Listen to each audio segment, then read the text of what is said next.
Now on with today's show. It's an episode which is very special and ties perfectly with World Childless Week. Yes, that's World Childless Week. It's a global campaign that shines a light on the experiences of people who are childless not by choice. And is at the very heart of Dr. Robin Hadley's work. As someone who is involuntarily childless himself, Dr. Hadley has dedicated years to researching, writing, and advocating to ensure men's voices are not left out of this conversation. He holds a PhD in sociology and social policy from Keele University, and his research on men and childlessness has been widely published and presented internationally. Robin is also the author of the landmark book, How is a Man Supposed to Be a Man?, which explores the personal, social, and cultural impacts of male childlessness, challenging stereotypes and opening up space for men who share their stories. Now, a few weeks ago, I recorded this conversation with Robin from his home in Manchester in the UK. And even though our connection is really strong, the airwaves weren't as kind at my end. So apologies for the sound quality. But a big thanks to my audio wizard and great friend, Mike Hagan, who's fixed most of it up beautifully. In our conversation, Robin and I explore what involuntary childless really means for men. We talk about grief that comes without a death, the quiet ache of Father's Day, how men often are left out of policy and support services, and what ageing without children can look like. Robin also shares a very personal health update about an early prostate cancer diagnosis and why catching it early has made all the difference.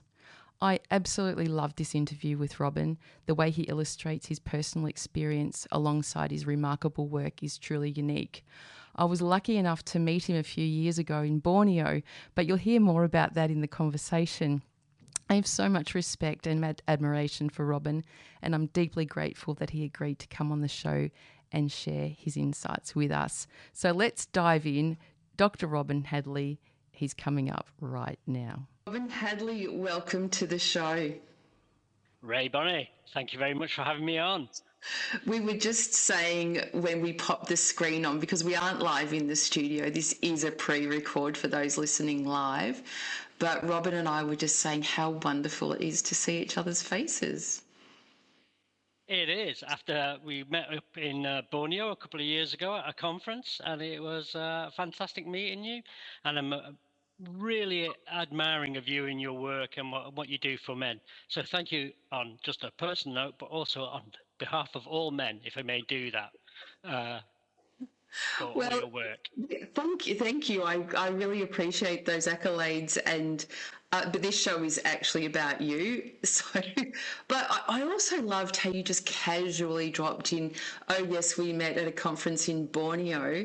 It was actually the International Men's Health World Congress in Kachin in Borneo, which was pretty fancy for us to be there. You were coming from Manchester in the UK and I was coming from Melbourne, Australia, and you and I collided literally, didn't we? We did, yes. Yeah, in the foyer, fighting for the buffet. Well, I was anyway. But do you remember you and I were speaking in the same segment, and we were following each other, and I remember you asking me if I could, if somebody was asking you questions, could I actually interpret them for you? And I didn't really know what that meant, because I thought, you speak perfectly good English, why can't you just listen for yourself? And then you told me that you had a hearing challenge. Yeah. When I was born, I didn't breathe for 10 minutes, and that left me with a hearing disability of about 30%. And I also have constant tinnitus. And an author described tinnitus as cicadas. So I have constant cicadas in my hearing. And that means that English is actually a second language for me, because I have to do a process of interpretation. And also I'm from Manchester, so English is a second language for me. So 4-0 down, only just kicked off, so much like my team, Manchester United. But yeah, so because anybody with a bit of an accent I can sometimes struggle with. And in that sort of setting, it was just handy to have you as a safety net if I didn't understand. And you did do that perfectly. I just looked at you and said, and you repeated the question in a way that I could hear it. Well, so happy to be of service, but also I didn't know about your tinnitus either, that you live with that all the time. Yeah, yeah, yeah. And to not breathe for 30 minutes.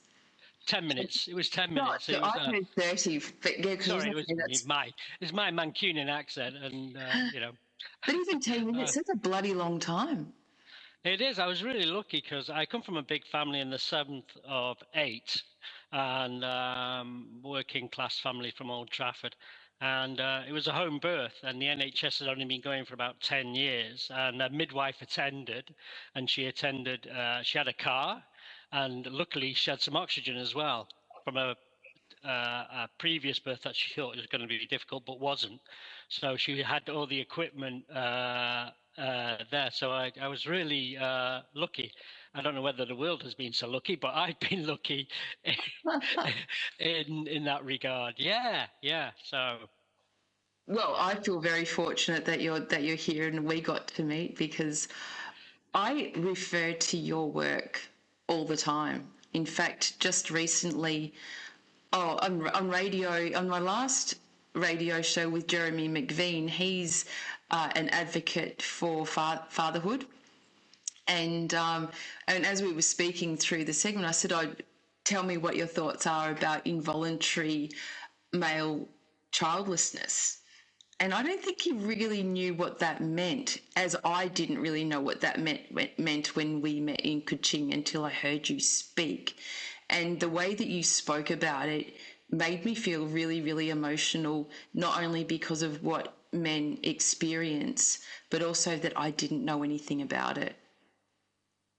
So Yeah. what was the thing that, what got you into your research, then advocacy and writing? Right. Well, it's a bit of a journey. So, as I said, I was born in Old Trafford, working class family, left school with a few qualifications.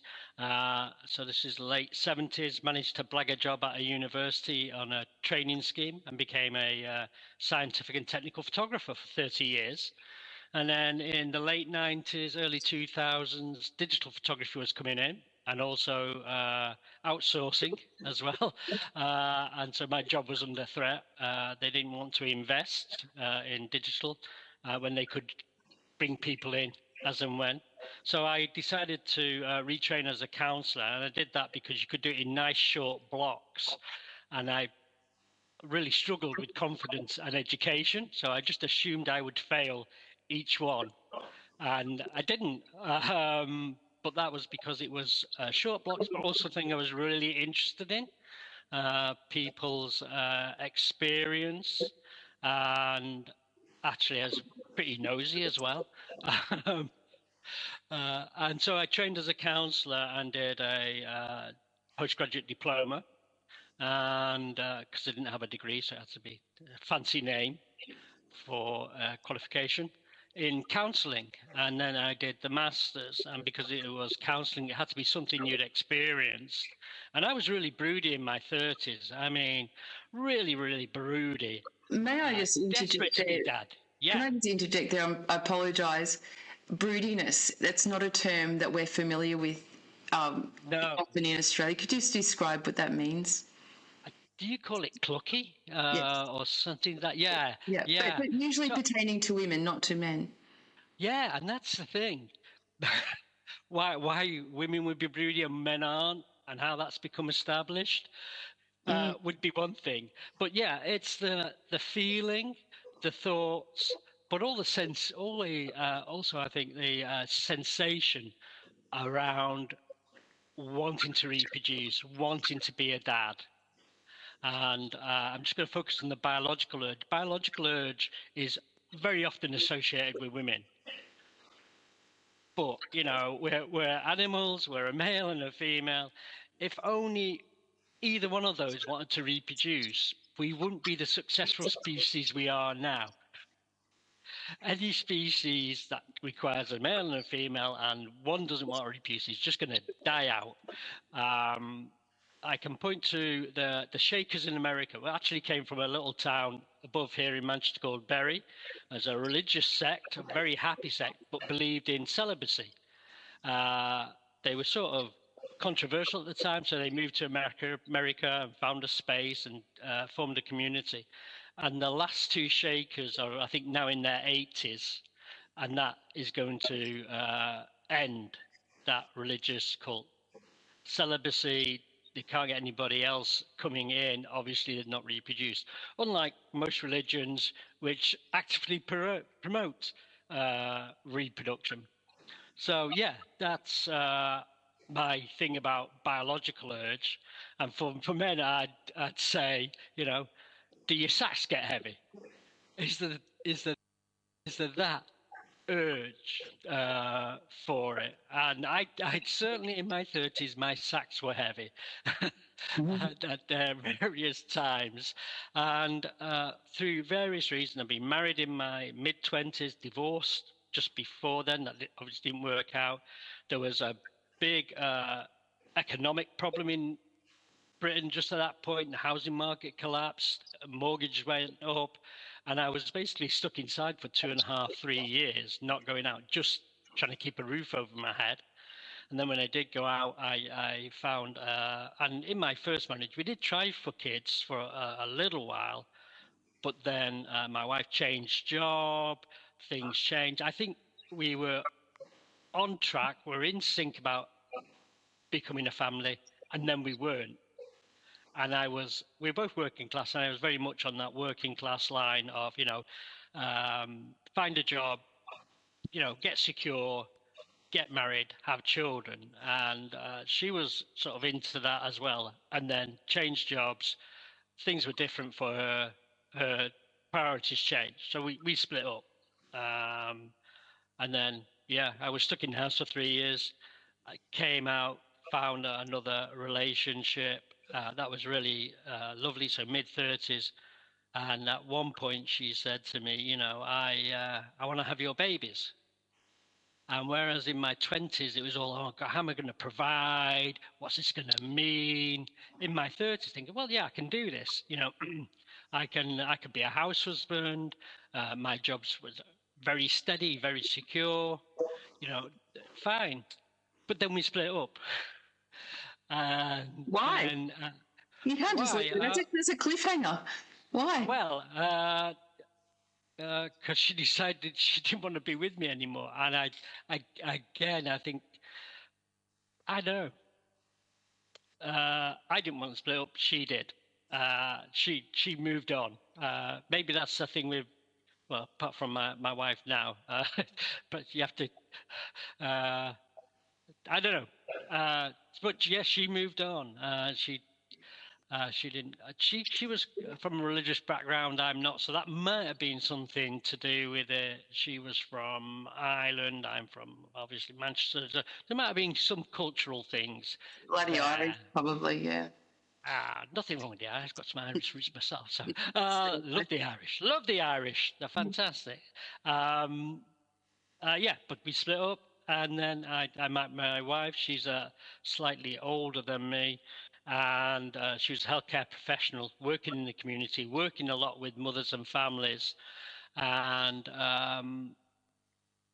although she did want to have kids at that time, actually not now, because being an older mother, the chances of having a baby with issues and what that means, I've seen what that takes on a family, what that involves. I can't face that. So then it was a choice for me of, do I stick with this fantastic woman batting out my league? Absolutely. Or do I try and find somebody else? I was about like 39, going on to 40. Who would I find who would, A, want me, and B, want to have a baby with me? So it had to be somebody like 10 years younger, something like that. And people at 30, when I'm nearly 40, seemed completely different, a different generation, different music, different clothes. I liked beer. They were into pills. There's all sorts of things, but a lot of the thing was actually my view of myself. Who Yeah. stopped me having babies? Part of it's down to me. But yeah, back to the broodiness. So it's that biological urge, but the thought as well, and what my peers were going through. So my colleagues and friends were having babies, and I was so jealous. So jealous of them. There's a guy I work with, and we used to have like brews and lunches together. He worked down the corridor from me, and he became a dad, and I couldn't face him. I couldn't be in his presence. I was so consumed with jealousy for about 6 months, and eventually we had a chat, and he said to me, "You used to be like good mates. Well, what's happened?" And I said, "You've got the life I should have. You've got my life." And that's what it felt like. Did he understand? He did understand. He said, "Well, he did say, yeah, I sort of understand that, but there's nothing I can do about that. So can we just go back to the way we were and sort of work around it?" And that's what we did. I don't think we ever mentioned it again. But were you able to resume that relationship, because I guess that relationship would involve him speaking about his children? Yeah, and I guess I just put up with that and engage with it a bit. It's very hard not to engage with people and their kids because they talk about them all the time. But why did this become so big for you that it's now your whole life's work? Yeah, so I did the and I did my dissertation on the desire for fatherhood in childless men.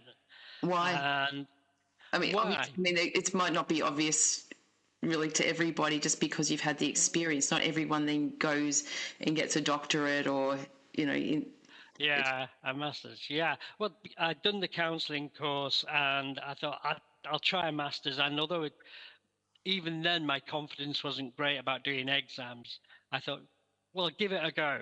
And so I gave it a go, and because it was counselling, it had to be something you experienced. So you got a learning experience from it as well, and touch something inside you, but also put it in context of the wider world.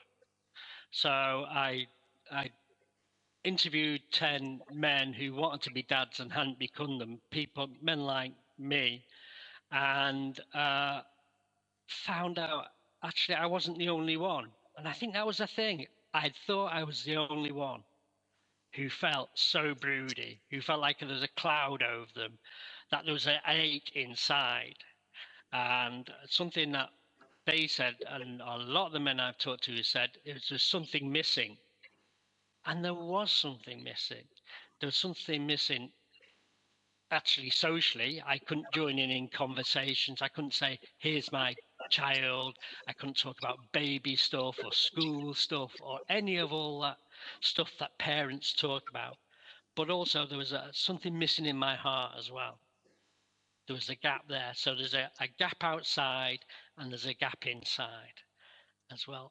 And I think in that master's, what I noticed was there was a gap in information around men and what it's like not to be the ideal man. And the ideal man is a man who reproduces themselves biologically, socially, and economically. Then I'm not a real man because I didn't reproduce biologically. Did you find that the men that you interviewed during that time, did they share the same feelings, or were they having different experiences of it? A bit of it was age related. The older one sort of said, well, I was really broody, but now I've sort of come to terms with it. There's an ache, there's a little bit of an emptiness there, but not the same as it was. And I think regret is the word a lot of them use. I regret it. The regret assumes that there may have been a choice, though. Yeah. but I think the other thing that comes is the amount of circumstances around not reproducing, and particularly economics, come into it. People moving around for jobs, trying to just get a roof over their head, get the basics sorted before finding a relationship. And if you're moving around, changing jobs, how you find a relationship. Yeah. And to do that, in fact, when I first started my PhD, I got a cab. I was talking to the driver, and he said, "Oh, well, I was in the army, and then I went into the oil field, working the rigs in various, like in North Sea, but also in the Middle East. I was been married, I don't know, 40 years, but I didn't think it was fair on my wife if I'm doing all these jobs that I'm in and out and back and forth, to leave her with the children." And that's something they sort of talked about, and it became agreed. But Yeah, that's there was something that you economics said. around it. There was something you said before as well about you feeling not good enough. Like, who would want me? And Yeah. I look at boys of today, of this generation, who are grappling with a lot of identity issues and a world who is telling boys what they are and that they need to be fixed, they need to be better. And I know in my counselling room, so many boys say exactly what you just said. Who would want me?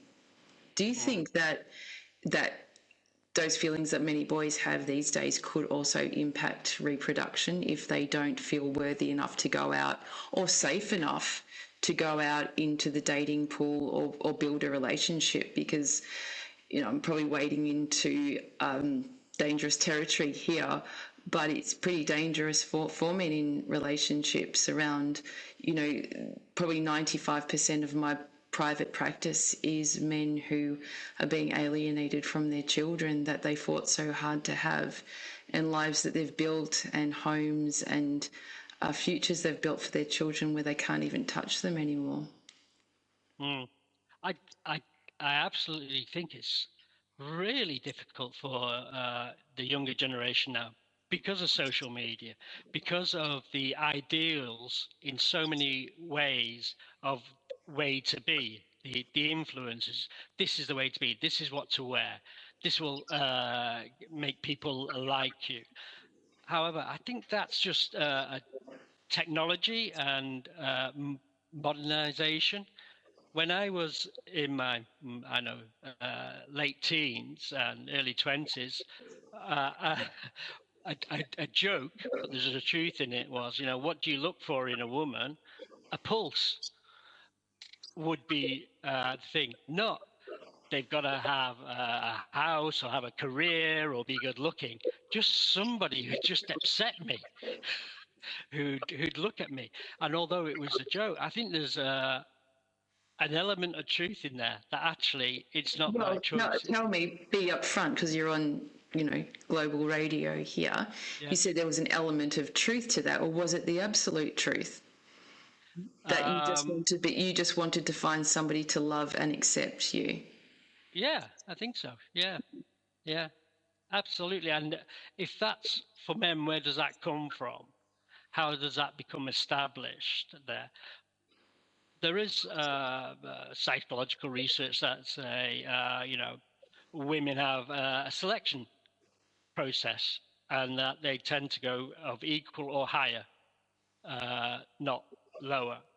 And again, when it comes to reproduction, if you're relatively well off, you have choice, you can plan. Whereas if you're working class or in a precarious position or low income, you're living week to week. Your plans are just in front of you, or more just beyond survival, rather than if you're secure and you can plan and you've got something behind you. So if you lose your job, not everything disappears completely. You've got some backup there. So yeah, absolutely. For the young men today, you've got to be an individual. You've got to stand out, but you've got to stand out in certain ways. You've got to be a certain thing. That's an ideal. And the problem with ideals is, it's idea with an L. It's an L of an idea. Do ideas actually exist? In reality, how many people reach the ideal? I'd say very few, but they're promoted so much as being the ideal way of being, of having luxury. And then what do we hear about people who reach that ideal? Quite often, they're not ideal people. Yeah. Going through recent court cases in America, for example. Yeah, but I guess all these things do impact, men not being able to reproduce on their terms, I guess. When this show goes to air, Robin, it will be probably 2 weeks out of Father's Day here in Australia. So Father's Day typically, I think, always happens on the first Sunday in September, and this show goes to air the third Sunday in September. How do you think Father's Day, and you probably know from personal experience as well, how Father's Day affects men who involuntarily have not reproduced? It really depends at what point they are in a reproductive environment, for want of a better idea. Because this would also affect men who may have, at that stage of life, would have been grandparents as well. Absolutely. And what you are flooded with is everything about being the greatest dad. Restaurants doing Father's Day's meals and all that sort of thing. And how do you manage that? It's a reminder of what you wanted to be but didn't become. And it's that, something missing is, here's the something missing right in front of you. This is what you're missing. This is this reminder of what you're not and what you should be. And maybe that's what you're being conditioned to be from being very young. And it's just, that missing thing, you can see it, you can almost touch it, but you can't. So it can be very impactful on the day and on the run up as well to it. And what I tend to do is just do something for me. I don't have to go to restaurants. I don't have to go out to the shops. I can just sit in and I can do stuff in my garden, or I can work and I can just put stuff in to block out. But so you do deliberately avoid. Yeah, absolutely. That's stuff. Sorry to keep interrupting you. No. Even to this day, do you continue to avoid? Yeah, absolutely. Yeah. It's become a sort of pattern now for me. Yeah. Father's Day is coming up, so I'll have something lined up for that, and that might be just reading a book. What's the feeling? What's the feeling you have? Sadness. That regret. Actually, I could have been a grandfather. I could have been a father. And I know men and people who are listening, who are parents, are going, yeah, but it's not the idea you think. I know it's not rose tinted. Okay, I know there's issues around, and it's very hard. But What's to hard? have the choice, being a parent, the decisions you got to make. Yeah, financially, emotionally, suspending yourself because you're sort of programmed to protect your child and everything that's going on in the world. So yeah, I appreciate that. I know it's just not a rose-tinted world. Wow. Just listening into that is, taking me back to the interview, and it still astounds me that involuntary male childlessness has not had the visibility it so deserves. And also hearing it through Robin's lens feels just heartbreaking. But on a lighter note, we're going to take a little break now with one of the songs specially chosen by Robin for the live show. So let's collect our thoughts and sit down with a bit of James. It's actually all in the title. So you're listening to 94.1 FM. It's 3WBC. Don't go away. Oh, welcome back. The time is just 10:37 and you're listening to 94.1 FM. It's 3WBC and I'm Rae Bonney, joined in a pre-recorded interview with Dr Robin Hadley, all the way in the pre-record from Manchester in the UK, talking about involuntary male childlessness. Let's continue with the conversation. So is that often a comment or a response that you'll get from people like, oh, you're so lucky that you didn't get kids because now you've got all the money in the world and you don't? Well. Yeah. Have mine would be another one. Yeah. Come on, you don't realise you're off out partying all the time. How does that 65. feel? I've not been partying, but even when I was working in my 30s and 40s, people would say that, What would you have liked to have said to those people if you weren't as polite and generous as you are? Fuck you. Really? You said it. Yeah, I did. Yeah, drop the F-bomb. Sorry about that. Apology necessary. That's just not fair. Give me an opportunity. In the film Back to the Future, when he has the photograph and the people are disappearing, let's do that in reality. I'll take your kids. They won't be there. That social network won't be there. You won't have that conversation. You'll be left there in work terms, available to pick up the slack if somebody asks, because I've got to go on the kids ill, or I've got to go and pick up the kid from school, or I'm late in. But you haven't got kids, so you can cover the awkward shifts, you can cover the bank holidays, you can cover the absences because you don't have my responsibilities. I'm the priority. And is the expectation also that those discretionary hours that childless people are expected to pick up would also extend to home as well? Well, you can work from home too. You can go home at night time and continue working because you don't have responsibility there either. Absolutely, yeah. And also, actually, in families, you don't have kids, so you can look after mum and dad. You can be their carers, or you can be on-call babysitters or house sitters or something like that. Your needs are down the pecking order in that element. And when you're talking about working from home and in COVID doing Zoom meetings and stuff like that, people, here's my kid, here's my baby. This is a work meeting. Yeah. And I think the thoughtlessness of not understanding who the audience is or who might be in the room, that is not a good thing.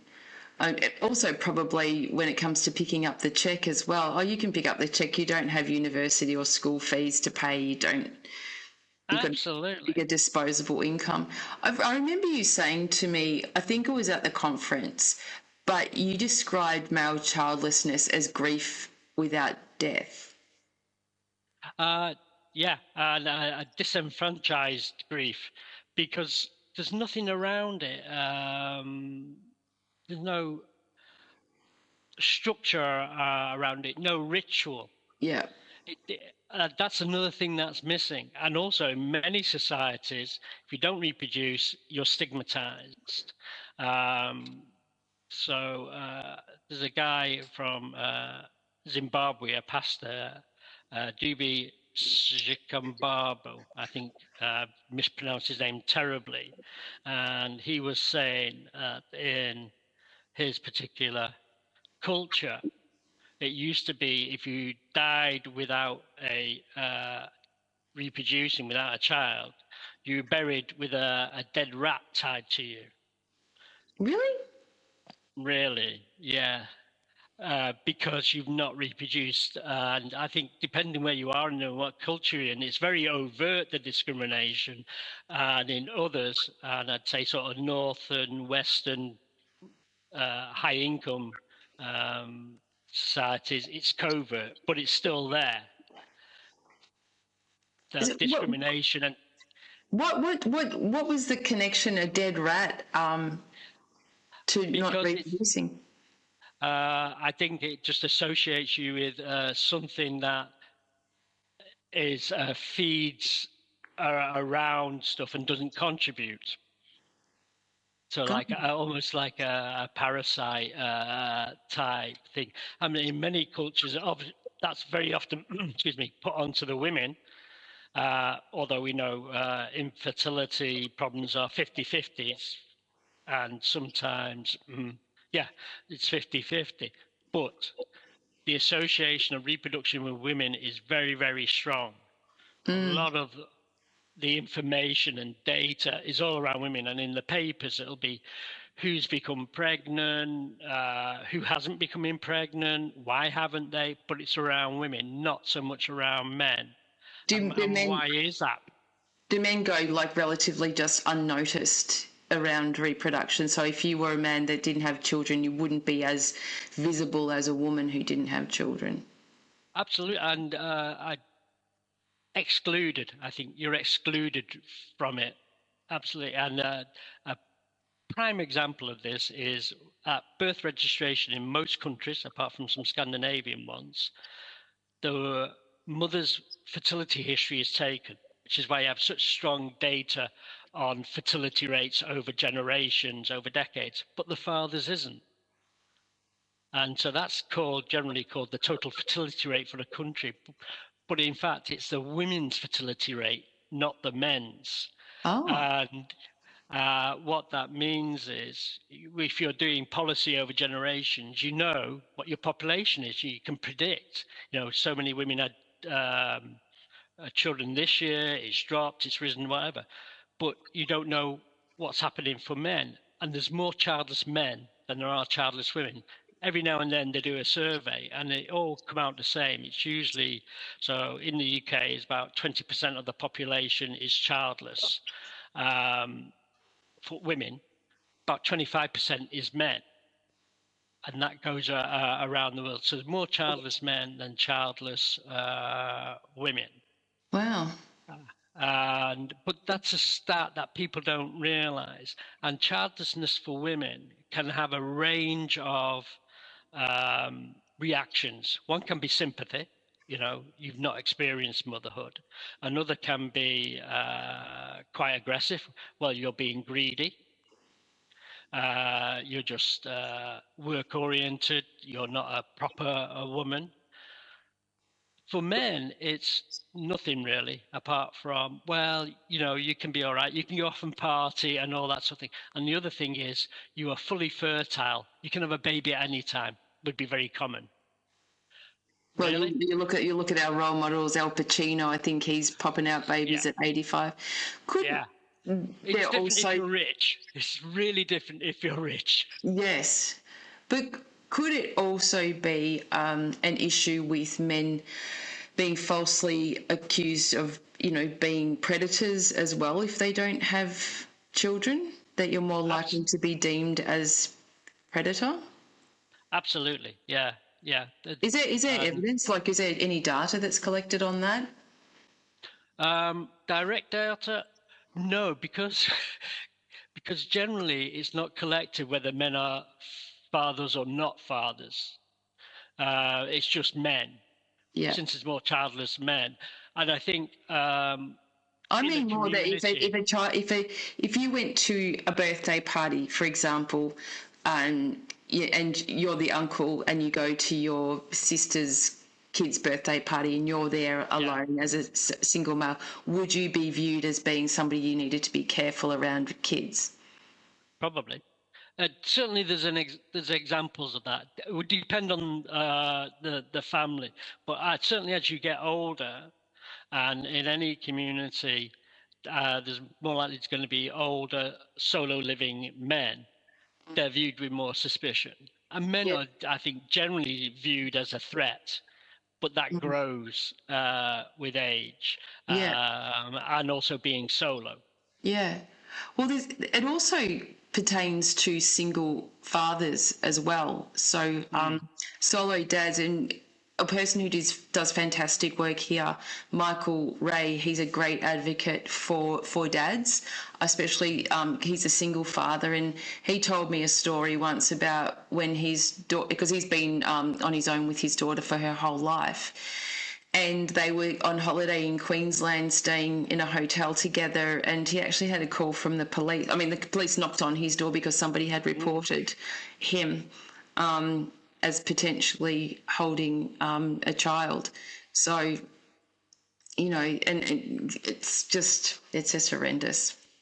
Absolutely. My friend who's a stay-at-home dad, when I sort of mentioned this to him, he said, well, I get that at the school gate when I was taking my kids to school. Absolutely discrimination from the mothers.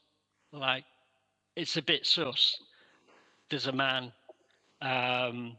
you know, and they had to work hard to sort of gain their trust. Yeah. But, you know, I think we're opening cans of worms here, which is absolutely okay, because that's what the show is about. The more worms, the better. But I wanted to go back because we've sort of touched on your book, because I wanted to sort of pull some details out of not only the evolution of your book and how you wrote it and where it is now, but what inspired you to put pen to paper and make something so compelling? Okay. Well, after doing the Masters in Counselling, I did another Masters in Research Method, and I was looking at the levels of broodiness in men and women, because it's sort of assumed that, and it's quite generally said, women are broody and men aren't. And I wondered where the evidence was for that, and I couldn't find any. So I did a survey and found out it's round about the same for childless men and childless women. Parents are something else, is what I found. But for childless men and childless women, it was around about the same levels. But interestingly, I found that the childless men, had much more emotional, similar reactions to women, childless women and mothers, than they did to fathers. But they were more depressed and more jealous and more angry than anybody else. And that's something you don't, and this was all about whether you wanted to be a father or not, or whether you were a parent or not. So that was what it said. And that's something you don't really appreciate, and that's not out there, that the emotional impact impacts your mood and your behavior. And what happens to that, if that's not expressed, and there are very few ways of expressing that for men in society generally, but that in particular, what happens to it if that's contained, and all the other pressures as well? And also you can't name it because it's a feeling, and because there's nothing out there saying you're a man, you can get broody, you won't have kids, you know, biologically there's a pressure there to release your sperm and all that sort of thing, but it's not there. So I did that, and then I got a PhD at Keele University looking at older men and childless, involuntary or circumstantially childlessness across the life course and what that meant. And I wrote the book from that, and I did it because a lot of the men would say to me, I've never said this before, there's nothing there for me. And I felt a sort of duty that actually these are voices that need to be heard. And you know, I've got this information, and really I could just sit on it and it could just stay in the university and do papers, or I can try and get it out there. I can try and say, actually, men are human too. Men aren't invincible. They're very, very vulnerable. And this is a balancing to that. And so that's why I wrote the book, because I thought, you know, it needs to be out there. There needs to be a resource there. And yeah. So somebody who is really interested in men's health, like me, or people that are sort of broadening their horizons on say some of the determinants that affect poor health for men, especially around mental health, what would they expect to find in your book? They'd expect to find actually stories, the men's experience. So you can, there's 4 chapters all about men's experience, based on their experience and what it means, and 3 poems as well. Surprisingly. What, your poems, or? Yeah. Yeah. And if I'd thought, oh no, I'd have them and I'd read them to you, and you wouldn't be able to get away. And I think because you can read about other men's experience, and you can go, yes, that's me, or it's not quite me. It's a bit like that. For me, it's this. And this is one of the things sort of men said, because I'd say, this is my experience. I really wanted to be a dad. I didn't become one because of these reasons. And say, oh yeah, I'm like that a bit, but my story is this. And that might be the first time they've told their story to anyone, because they've got something to bounce it against, someone to bounce it out. Here am I, and you can bounce against the wall of me. Yeah. And by doing that, you know where you are. Yes. It's a bit like a transponder on a ship, pings out.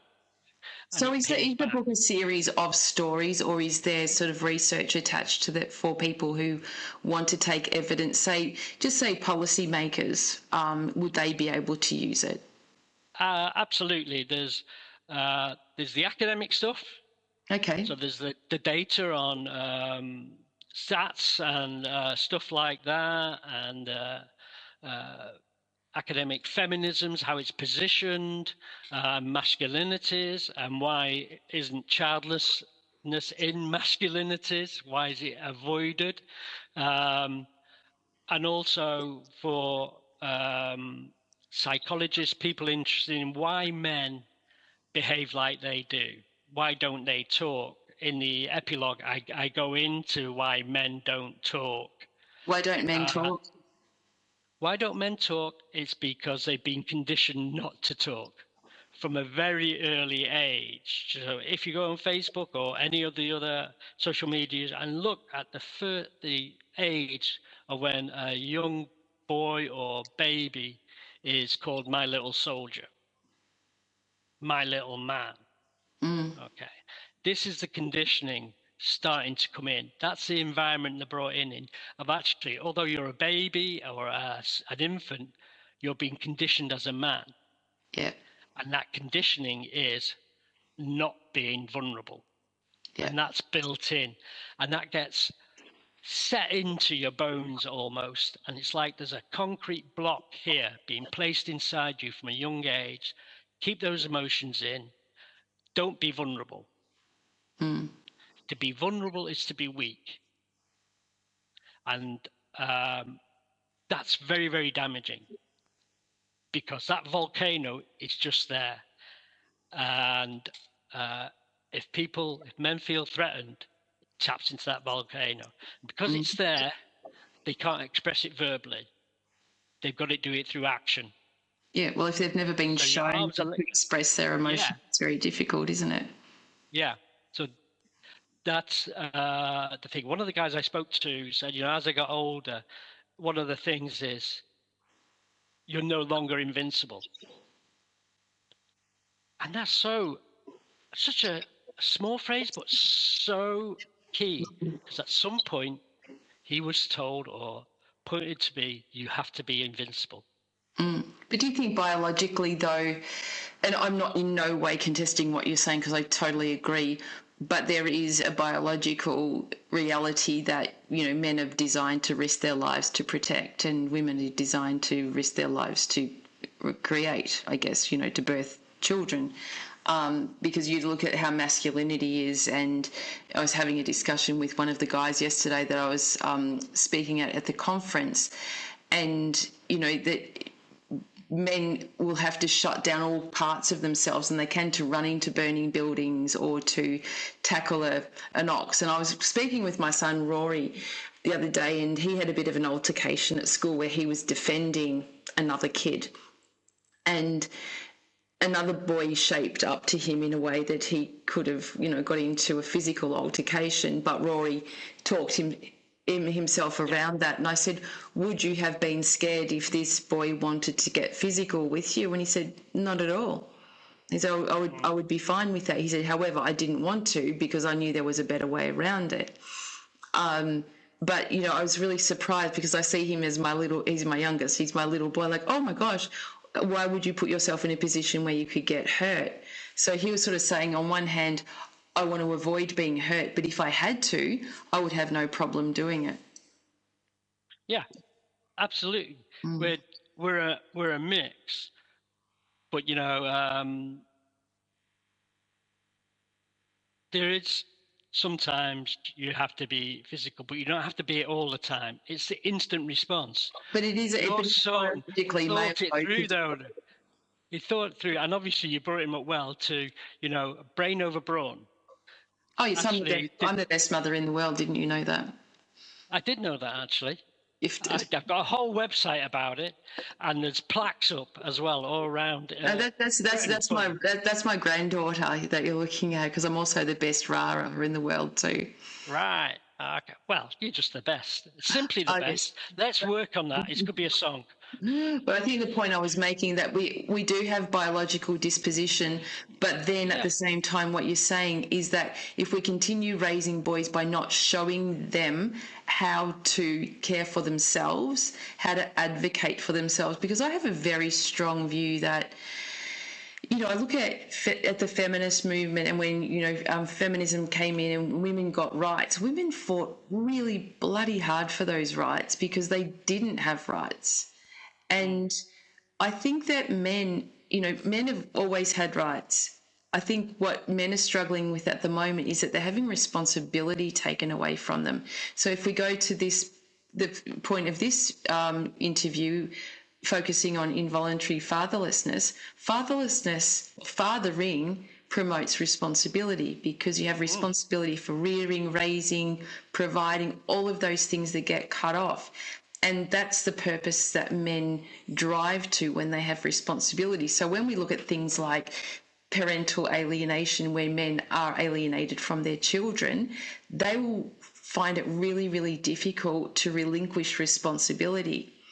But the assumption is that they're just trying to get their human rights to see their children, but they're really craving is responsibility, which is biological, I think. Okay. Responsibility and connection, I guess, would be the thing. I get what you're saying, and I agree with it, but I think that comes to also within that is class comes into it. Definitely. As well.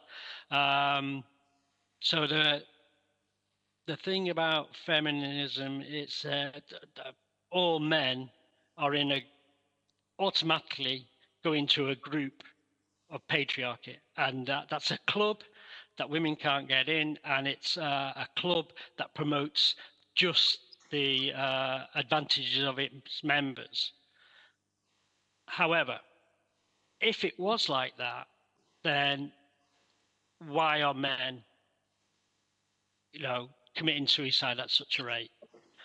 Why are there health issues so much around that? And I think that's the problem with patriarchy. It doesn't really, it's more like a hierarchy. Yeah. For me. And yes, rights, absolutely. But how much choice did people have? How much choice did those men have, particularly, I think, for working class, low income men? What were their rights, and did they actually want them?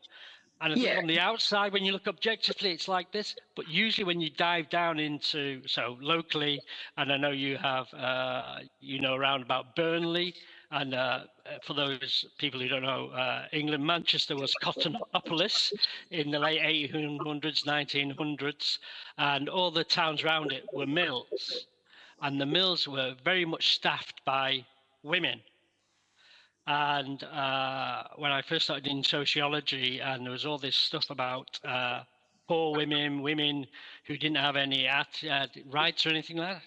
This is not my experience of women. This is not my experience of women at all, who were very vocal and very present and not subservient at all. In fact, were very much in charge from my view. And so it sort of depends where you are and what circumstances are around that. Sorry. And I think also circumstances being, during those times, often men were away at war, so women did have to keep things going and keep industry happening, and very, very good at it as well.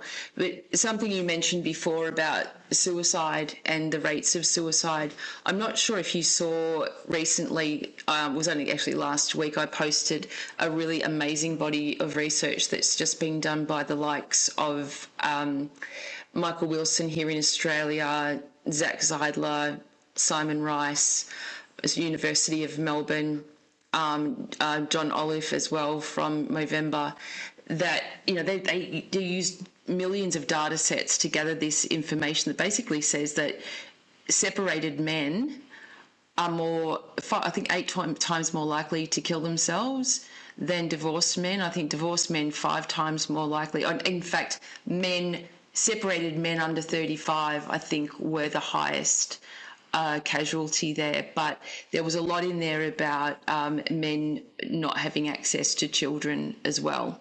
So I know that there's nothing there in that study, but my lens over, imagine if you're a separated man who's also childless, I wonder if that increases your vulnerability to suicide because you're just so disconnected and have no responsibility. Yeah, there's another study done a while ago in Sweden which found that. I'm sure you said Sweden then, didn't you? Did you say? I said Sweden, but yeah, Sweden sounds good. I heard Sweden, yeah. Sweden. Let's call it Sweden. I'm sure the Swedish won't mind.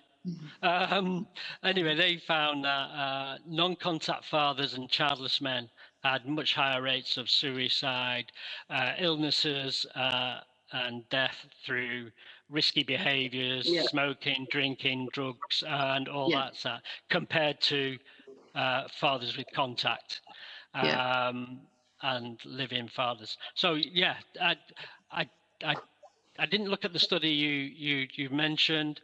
I'm sort of guessing childless won't be in there because of that thing around not collecting data at birth registration, which is why that's really important. But yes, one of the guys, Glenn Poole, I think at Australian Men's Health Forum, wrote a book about men's suicide. And I think one of the big things from that book is that although men do seek help, they tend to drop out. Yeah.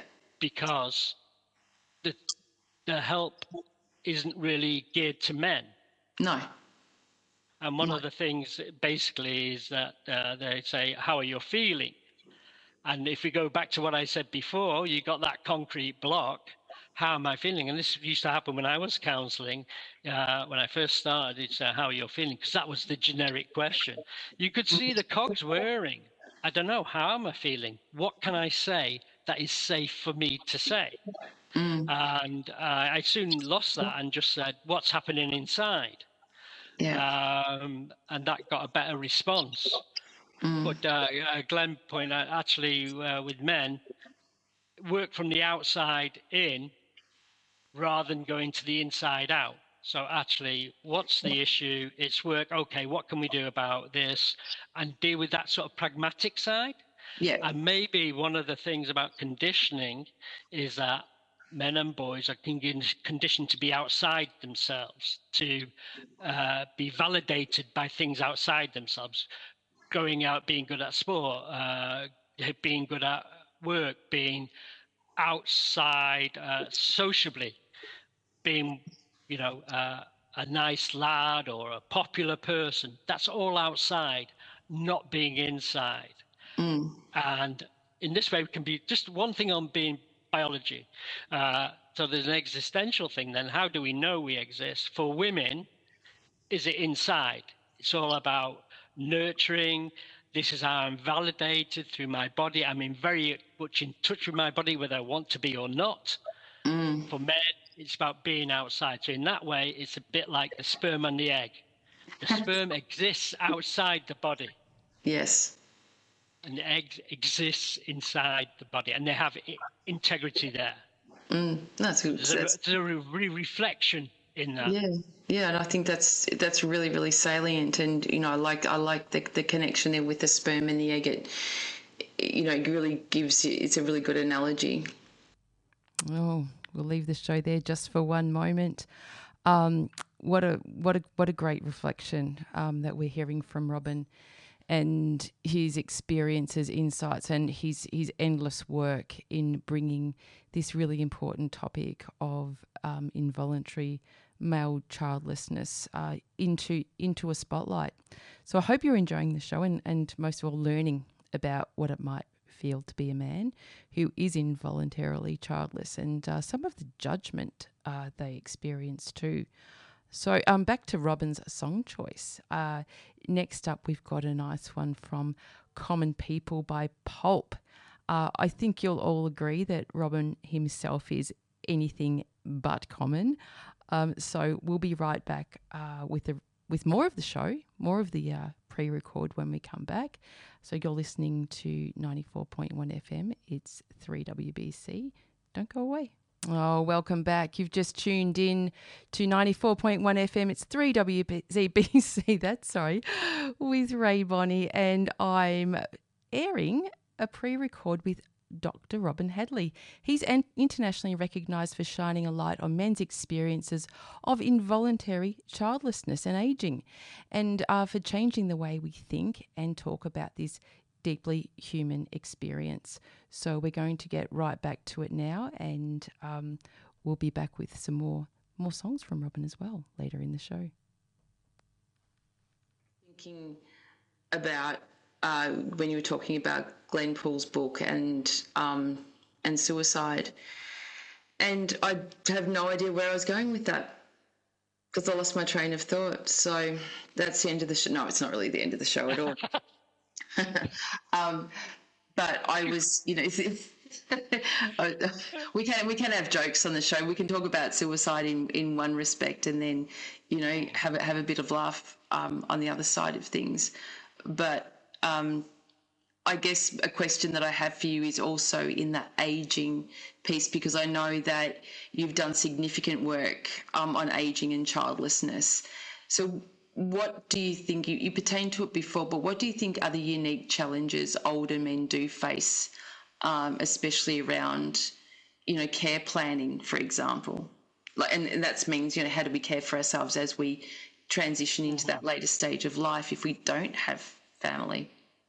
Yeah, and the key thing there is certainly in the UK, the care system is founded on family, that you're going to have adult children around you to care for you. And there's studies that have shown if you don't have adult children around you and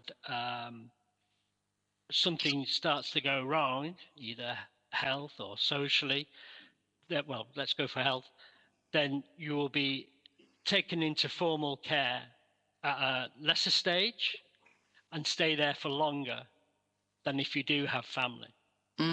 Family is that great mediator between formal institutions and what happens, and they can negotiate, they can advocate for you. Mum doesn't like this happens with mum. This was her medical history, which may not be noted, sort of thing. So who's going to do that for you if you don't have that sort of connection? And for men in particular, work is such a central thing to them. When they leave work, it can be really difficult for them to process that they've lost part of their identity, that actually when you talk to them, they'll say, well, I used to be an engineer. I used to be this, not I'm a retired engineer, or this is, Well, sometimes when you said that they can lose part of their identity, in many instances, it's their entire identity. Because, Absolutely. some of those men started in their occupation at 14 or 15 years of age and now in their 70s or 80s. That's been their entire life. And, evolution, which fortunately is taking care of things, has now got to a point where some of that stuff is now being ironed out. And I think that's the point I wanted to make before that I forgot about, was that, when Glenn wrote that book, that's where men were at that stage. And I'm in the last probably 3 years in particular, probably since I saw you in Borneo, but we have made such advances with men and boys' health. And I think, if you look at the kind of formula of human beings, fuck up 80% and fix 20% at all times, I think the 20% is now really starting to look evident. And how we're raising boys is, if we're looking at new parents now, how they're raising boys, they're onto it. So all of this blah, blah about online and Andrew Tate's and adolescence and all those things that we're really, really conflating, I think, are now sort of having parents really put a lens on their kids and becoming very interested and very curious about them, and also having permission. Boys now have permission to be vulnerable, and it's almost expected. We've just got to move a little bit away from that. Vulnerability in masculinity looks very different to vulnerability in femininity. They're very different beasts, and we have to respect that the way that men communicate is different. Like I think I said to you before when I was presenting at this conference yesterday, I've got 1,000 men in the room, and you say, put your hand up if, crickets in a room full, because, they're all at that very traditional end. Most of those men were 50 plus. But after I got off that stage, they were lining up to have private conversations. And then later that night, I'm getting messages on Instagram. Thank you. This is my experience. In public, they're never going to talk. No. But you look at, if I was sitting in a room full of, men aged between 18 and 35, they would have been all over it. Absolutely. There's a generational step change. Yeah, and it's working. Yes. It's working. The sector in which you and I work, I think we should be incredibly proud of the diligence and the commitment that we've made to really, really advancing the better health of men and boys around the world. Yeah, absolutely. And yours in particular. Yeah. I was going to say that about you. You've stolen my words. Mine's not very niche like yours. I mean, mine's just very general, just get on it. But yeah, it's really interesting what you said about those older men. Yeah. Really, and not being able to say publicly, but absolutely I agree with that. Privately, actually, yeah, I did experience this, but I couldn't say it. And there's a book by Cynthia Daniels called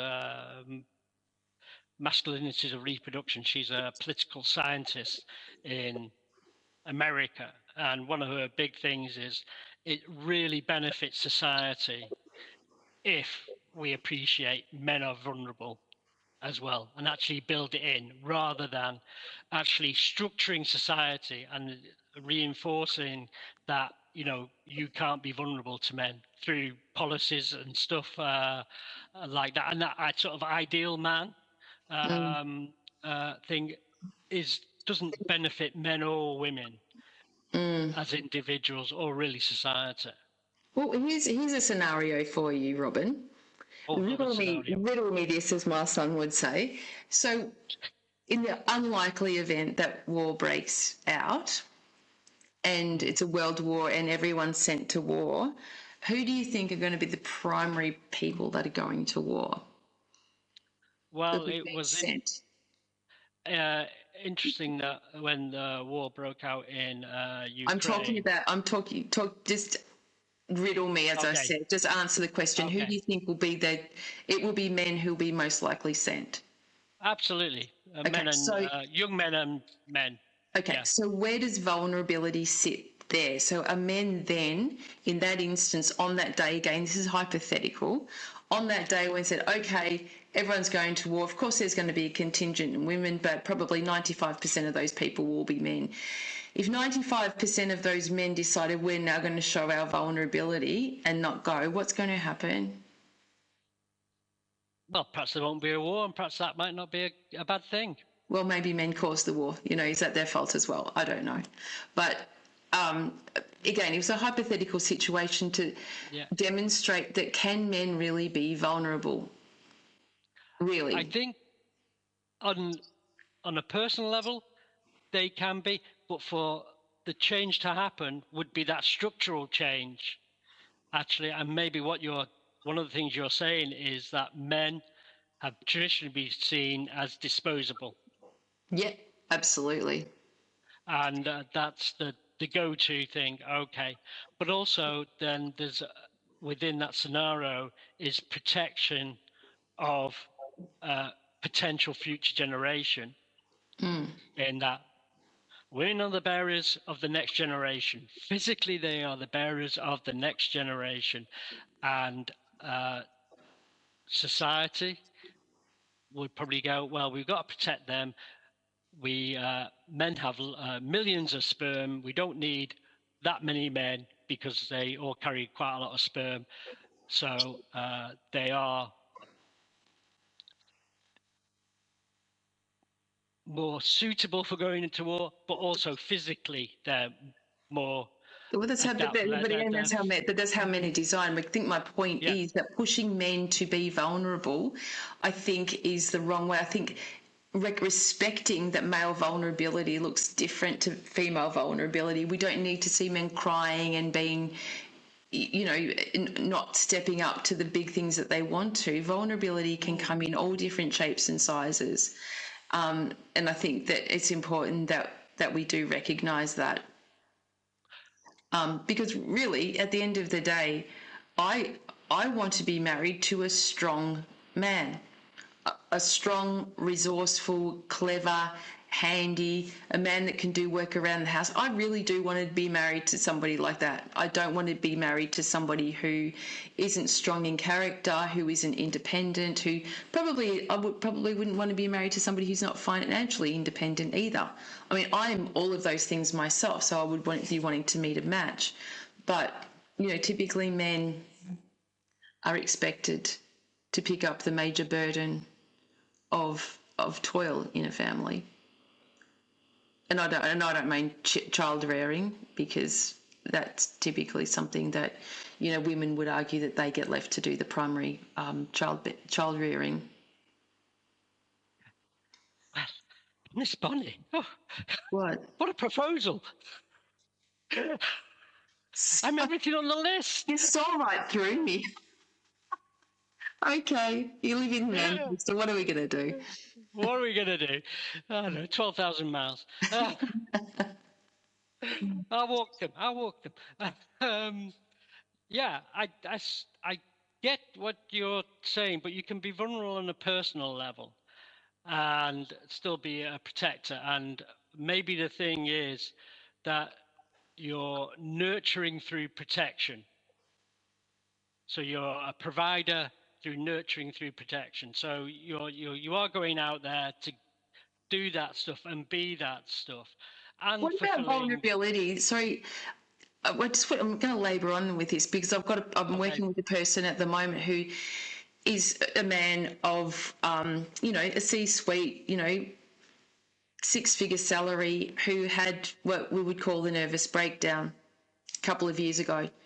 So this nervous breakdown, you know, he's in his mid-50s, so he's been in very senior roles for a very long time. He's had a nervous breakdown, cannot go back to work. So therefore, he's not earning any money anymore. So his partner has just ended their relationship, and he's, you know, that's vulnerable. That's real vulnerability. That's not being vulnerable. Oh, I'm going to cry in a movie. This is real vulnerability where a person has been physically maimed.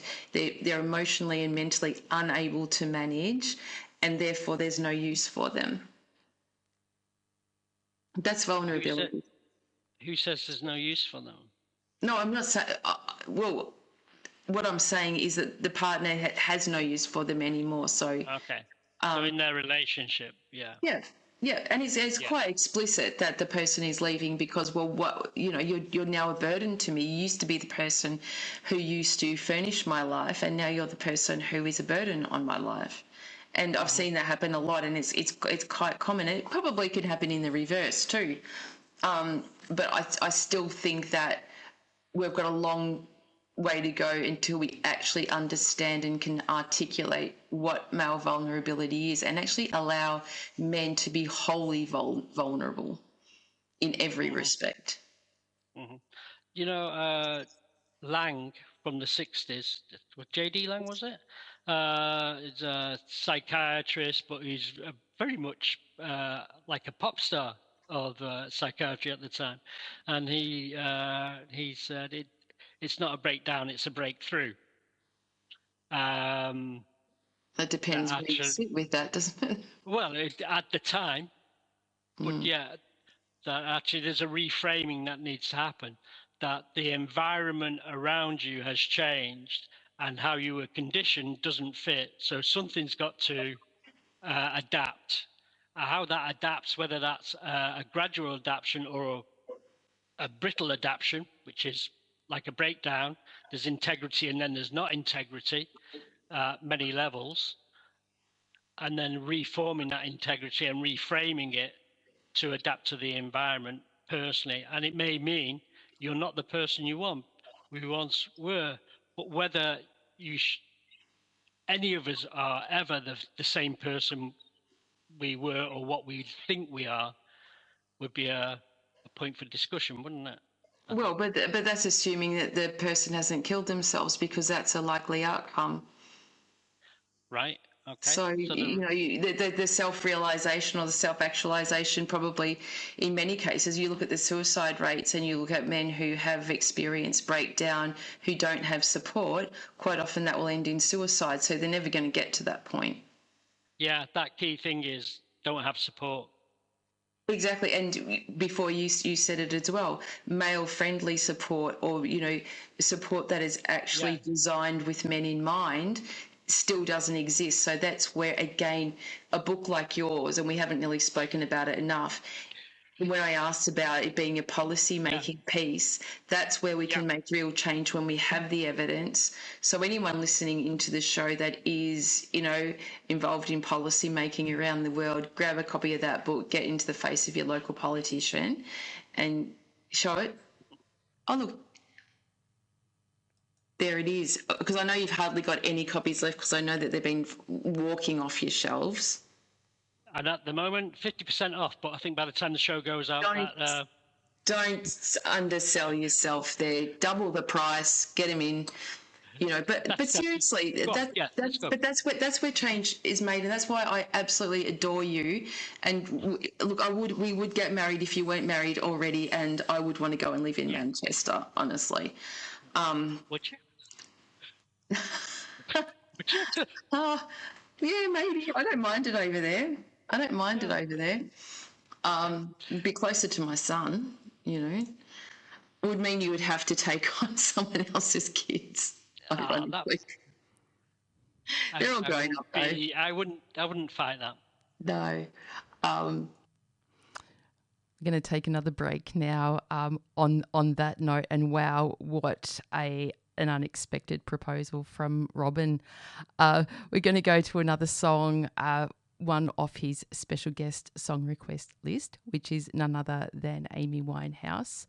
And it's called What Is It About Men? How appropriate. And when we come back, we're going to wrap up the show and hand over to Stephen Prowse, who's waiting patiently in Studio One to play a lazy Sunday afternoon to fill in for Paula Hogg. So here it is, Amy Winehouse. What is it about men? Oh, welcome back. You're listening along with Rae Bonney at 94.1 FM. It's 3WBC. And it's a pre-recorded conversation I had a few weeks ago with Dr. Robin Hadley. In the next part of our discussion, we'll move into the world of policy and how the absence of data on men who are childless, not by choice, has real consequences. Robin explains why if you're not counted, you just don't count. And what this means for governments, services, ultimately the lives of men. But before we get on with the show, there's a few things I'd love for you to know. For instance, if anything in today's conversation has brought up uncomfortable feelings for you or for someone you care about, please know you don't have to sit with it alone. Lifeline is available 24/7 on 131114. Beyond Blue also 24/7 support on 1300 22 4636. Men's Line Australia also 24/7 telephone and online counselling, specifically for men on 1300 789978.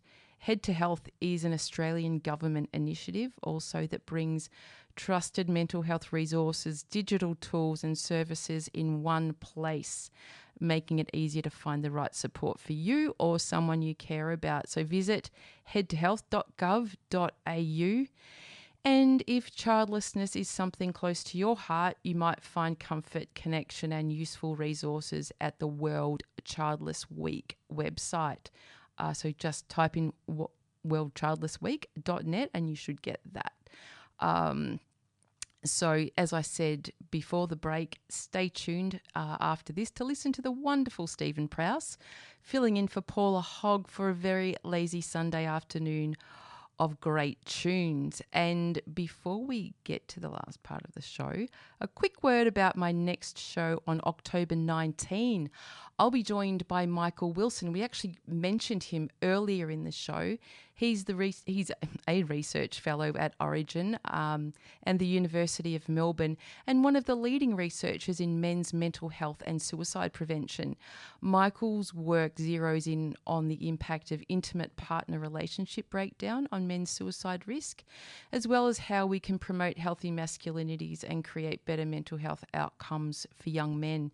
He recently co-led a world-first review of more than 106 million men, showing how separation and divorce significantly increase suicide risk. His research is changing the way services respond to men in distress, and I cannot wait to bring that important conversation to you. Also, I'm always happy to share that all my shows are now available for listening anytime, anywhere on Spotify, iHeartRadio, Apple Podcasts, and their original home at YouTube. Now, for the last part of the interview. But before I do go to that, I'll just want to say what an absolute joy it's been to share this conversation with Dr. Robin Hadley. His honesty, his humour and his ability to turn something so personal into work that changes lives is something I deeply, deeply admire. And I feel really lucky to know him and even luckier to bring his voice to you here on the show. So without further ado, let's finish this really important conversation now. But seriously, again, it's people like you who get off their ass and do something about things. And, you know, I really take my hat off to you to take such a personal grief and make it into something so meaningful and something that, you know, will resonate for a long, long time, as long as we can get these ideas and these concepts into the hands of people to understand this is a thing. This is an absolute thing. Absolutely. And with the demographics that are going through at the moment, there's going to be more childless people and more childless men. And what does that mean? And for, you know, policymakers, if you're not counted, you don't count. And if the people who do the counting won't count you, then you're completely expletive. Countless. Yeah, you're doubly not counted. And so there's got to be that appreciation within the structures of actually counting people you don't really want to count. It's not your choice. If you're making policy, then you've got to be inclusive. And so in the UK, the official Office for National Statistics put out a couple of papers a couple of years ago saying by 2045, there's going to be a 30% increase of childless women aged 80 and over, and the impact that is going to be on health and care facilities, and that they've got to do something around that. What they only did say in a little bit of small text was, we don't have the figures for men. So there's going to be a population of men knocking on the door of health and care at that time. And they're going to, well, where have you come from? Well, we're the uncounted. You haven't been counted, yeah. Yeah. Oh, well, we haven't built the buildings for you. We haven't got the facilities for you. And you don't have any family. Gosh, yeah, that's really startling, isn't it? Yeah. To think that that's going to be a real problem, as if, you know, your country doesn't have enough economic issue at the moment. But what about even, you know, if we look at modern medicine, thank goodness for it because it's amazing, but women's ability just to, you know, pop down to the sperm bank, anonymous sperm bank and get pregnant, and could that also be impacting men who don't feel worthy or don't feel that anyone would want them, that, you know, women have options around reproduction that doesn't involve having a significant other? Absolutely. And one of the things about sperm is that this thing about being fully fertile from puberty until death, excluding the very rich people, because we don't know what's going on there, and they can buy in anything, that sperm starts to decline from about the age 35 onwards. Slowly. It's not like the menopause, which is quite a significant change, but it's a slow decline there. So for your average bloke, then the chance of them making somebody pregnant later on in life is reduced. Plus, there's the social thing of, do you want to be a dad? Brand new dad at 60. Have you got the capacity? Depending on your culture, what is that going to look like? Because there could well be, that's a bit odd, sort of thing. Discounting all the stars and stuff like that because they're such an outlier, and they're part of the myth of the ideal. There's only one Robert De Niro, and there's only one Robert De Niro doing Robert De Niro stuff. There's not a lot of other men are going to be able to get to that status. So yeah, there's definitely a thing about the $1 billion infertility industry. It's like $30 billion industry, transnational, that is flying cells around the world to be put into people, quite often women who are vulnerable and low incomes, and may not meet the people who are going to be the social parents, not the or the biological parents, or it could be the biological parents. They're just gestating those cells for them for whatever reason. So that's a whole complex thing around the fertility industry, and it is an industry. Oh, yes, no doubt. I mean, you know, human beings where there's lots of money to be made, exploit everybody and... exploit people's fears and exploit their vulnerabilities. Yeah. Oh, wow. That's a big one to go. Can you believe we're almost at the end of the show? We didn't talk about my news either, did we? No, that's why I wanted to make some space for that, because it is big news. It's not what everyone's expecting, but I'm just going to hand the mic over to you. What happened a couple of weeks ago? What happened, as we mentioned at the top of the show, we met in Borneo at Kuching at the Men's Health World Congress, and it was a great time. One of the big things around there was men's health, was about prostate cancer and around that. And I, having been bombarded for 3 days, thought, well, you know, that balls. Yeah, absolutely. In your face, wasn't it? Yeah, that was a bit of a surprise as an interactive conference. So anyway, a couple of months ago, I noticed that my peeing pattern had changed. And traditionally with prostate cancer, it's, you know, you're getting up in the night and stuff like that. But it wasn't that for me. It was a weak stream and also not being able to hold on to my wee.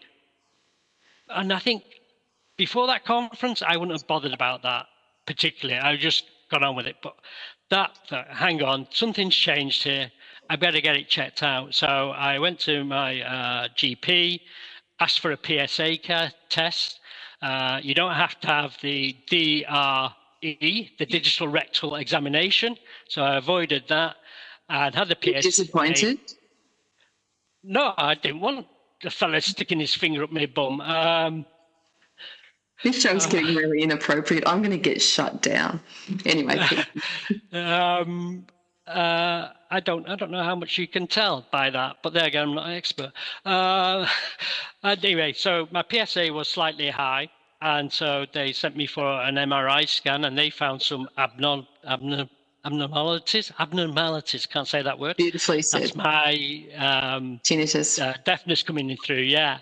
And so then I had a biopsy, and they found some cells, and I've got a very low grade prostate cancer. And all that is through attending a conference, really. And the prognosis, prostate cancer is very slow growing. I'll probably die of something else before the prostate cancer, but I'm going to be monitored now every 4 months. I'm going to have a PSA test. I'm going to have a chat with a consultant, and that's it. I'm on that pathway. So there's no radiotherapy or anything like that? Not at this stage, no, because they're just going to monitor it because it's been caught early. And so, although it's associated with older men, I'd say anybody in their 40s, you notice that it's a little blood test. Get it done, and you might just find out something that's going to be get it caught early. You're going to manage it. You're going to be in control. So I'm positive about it because I know what's happening, and I know there's a pathway there. So. In terms of the care that you received, I guess the marriage is off now. No, I don't want you anymore. Not with cancer in your prostate. Like you. No. But damn.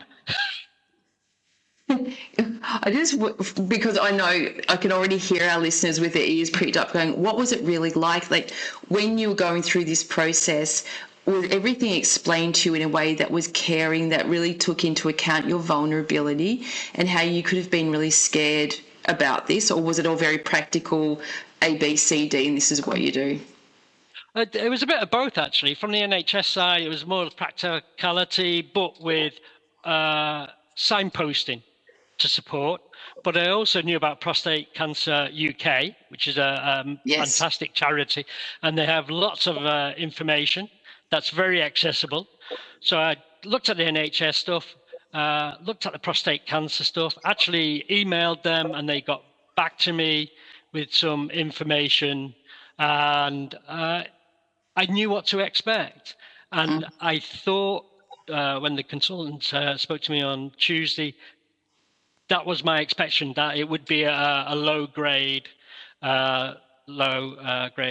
cancer, and to keep an eye on it, so and that it wouldn't be anything bigger than that. And what I didn't do was, in that time between the biopsy and getting the results, was think, well, what about my life, or that sort of thing. I didn't know. So because I didn't know, I don't know lots of stuff about lots of stuff, I don't go looking at it or worrying about it. I wait to get the results and see what the expert says. And have a discussion with them. Well, I hope it stays that way. But still, it's something now new that you live with, isn't it? Yeah. And just aware of. I'll probably adjust my diet and try and get a bit fitter at the very least. So maybe I can claw a little bit of space back into your life and to your hierarchy of a partner, So with all of that, what's next on your list of things to do? Because you're always doing something. You're very active. You're very passionate about what you do. What's next? What's next? I've got a presentation in Liverpool at a conference, and then I'm doing a keynote talk in York and and then an online presentation in Malta for the National Commissioner of People's Equality or something around that line. So So things are rocking on. I've got a book to write as well. Well, just let's go back to these speaking events. Where are you speaking at York? What's that event? It's British Society of Sociology, British Sociological Association, and that's a one-day event on the politics of non-reproduction. It's not online; it's in person. Yeah. Can anyone go if they're? I mean, my daughter was just in York. She just missed you, but. Ah, gosh. Yeah. But where can people go and hear you speak? Well, if they go to my website at robinhadley.co.uk, there's links to lots of stuff that I've talked about, different stuff and papers to download and things to read. Can I also just comment? Your website is wonderful. It is so beautifully designed. As you said, it's full of really good information. There's so much there. It's a really enjoyable place to hang out. So whoever designed it for you did a very good job. Oh, thank you. That's really great to hear. You don't have to get feedback, and I just put stuff up there. Yeah. So thank you. Yeah. No, it's really informative. Again, for such a topic that nobody's really talking about. And, I thank you again from the bottom of my heart that you've given me something that has become, that I almost feel like, an expert through you to be able to talk about. And it's something that nobody, really makes people stand up or sit up and go, wow, I never thought about that either. So I love that about human beings. We create these ripple effects that really do matter. Thank you. That's really kind of you. And it's heartening because sometimes I'm throwing stuff out there and I don't know whether it's landing or not. But to get that feedback is wonderful. And I take a lot from it. Yeah, it does land. To finish off the show, for anyone listening in, what would you say? If you imagine, I'm just making this up in my head. If you imagine you're talking to a 25-year-old version of you, but they're the people that are listening, what would you say to men right now who think that maybe they're not going to meet somebody or they're not going to be a dad? What things could they do to change their destiny? The first thing I'd say, that thing inside that you really want to do, but you don't want to express or you can't express, do that. Do that thing now. And although it may be hard, whatever it is, work out a plan of how you're going to get to the thing you want to be. And absolutely do that, even though it may go against where you live and your environment and your culture. Do that. Absolutely do that. Because I wanted to be a teacher. I never became a teacher, and that's my regret. So absolutely do that. And about reproduction and your aims in that way, there are lots of women out there who want to be mums. They really do. So work on your relationship skills. Work on your listening skills. There's lots of courses, and I do a basic counselling course on listening. Learning to listen is such a great asset to your relationship. All your relationships, your intimate ones and your wider ones. Absolutely learn to listen. I think that's really good guidance there. And I would add to that, you can't do it alone either. So in those things that Robin has so aptly illustrated, like being a better communicator, listening, improving your relationships, get help. Don't try and do it all by yourself, because sometimes we're just not shown how to do these things in life and we literally don't know. And that's nothing to be ashamed of or to feel bad about. That's the fact that just go and find that out. But ask, because people are really kind generally, and people are really thoughtful and caring, and people love to be asked. They love to be asked. So Just ask away. Absolutely. And some magic words, please, can you help me? Yeah. And people, 99% of the times, will go, sure, what can I do? And then they say, with what would you like to be helped? And you go, I don't know, anything. Yeah. Be specific. Be specific about what you want your help for. And that taking that first step of that thing inside, actually expressing it, and maybe you want to write it down first, so it's just with you, and then you can practice saying it.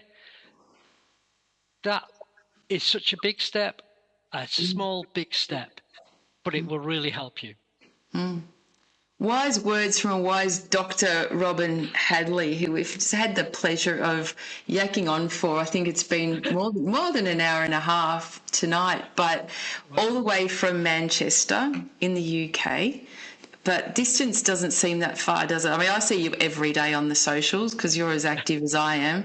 So, but thank you for your amazing work, your amazing contribution to the world that is so, you're so humble in the way you do things and so generous, and for coming on the show today.